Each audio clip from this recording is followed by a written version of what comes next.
14 अगस्त 1947 को आज़ाद होने वाला मुल्क पाकिस्तान उस वक्त से हालत जंग में है। बहुत से रवायती और गैर रवायती हरीफों से कुचलने की कोशिश में है, मगर इस मुल्क को इन तमाम दुश्मनों से बचाने में ISI का अहम किरदार है। इस मुल्क को बचाने के लिए हमारे कितने ही गुमनाम सिपाहियों ने अपनी जानों का नजराना पेश कर दिया।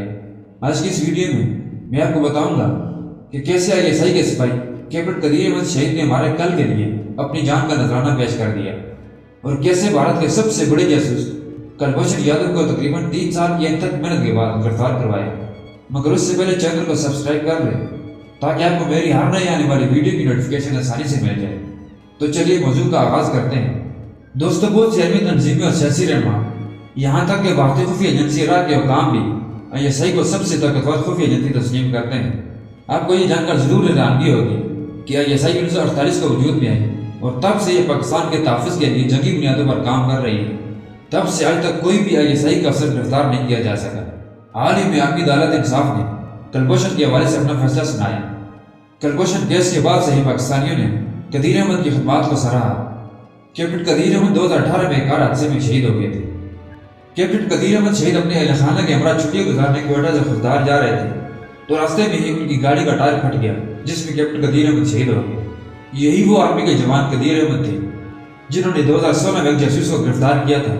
यही वजह है कि कुलभूषण के फैसले के बाद पाकिस्तानी ISI के इस जासूस की तारीफ कर रहे हैं। कैप्टन कदीर अहमद ने बलूचिस्तान की सड़कों पर बेकारी बनकर घूमते हुए 3 साल वक्त कर दिए ताकि वो हिंदुस्तानी जासूस की सरगर्मियों पर नजर रख सकें। और आखिरकार पाक आर्मी के इस कैप्टन ने पाकिस्तान में तबाही फैलाने की कोशिश करने वाले भारतीय जासूस कुलभूषण यादव को कामयाबी से गिरफ्तार कर लिया।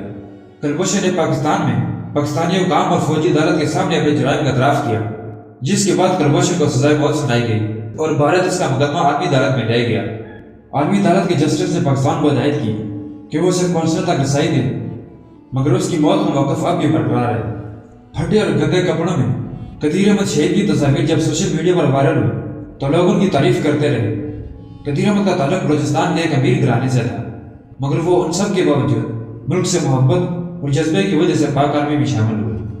रिपोर्ट्स के मुताबिक कैप्टन को बाद में उनके गैर मामूली सलाहियतों की वजह से ISI में एक जासूस मुकर्रर किया और जासूसी के लिए उन्हें बलूचिस्तान भेजा गया, जिसमें उन्हें तकरीबन 3 साल लगे, मगर वो अपने इस मिशन में कामयाब हुए। दोस्तों, पाक आर्मी के इस बहादुर जवान कैप्टन कदीर अहमद शहीद के बारे में अपनी राय का इज़हार नीचे कमेंट सेक्शन में जरूर कीजिएगा। ये थी हमारी आज की धन्यवादी वीडियो। उम्मीद है कि आपको हमारी ये वीडियो भी पसंद आई होगी। अगर ऐसा है तो वीडियो को लाइक करके दोस्तों के साथ भी शेयर कर दें और चैनल को सब्सक्राइब करना न भूलें। तो मिलते हैं बहुत जल्द एक नई तारीखी और मालूमाती वीडियो के साथ। देखते रहिए पिकवर्ड इन्फो। अल्लाह हाफिज़।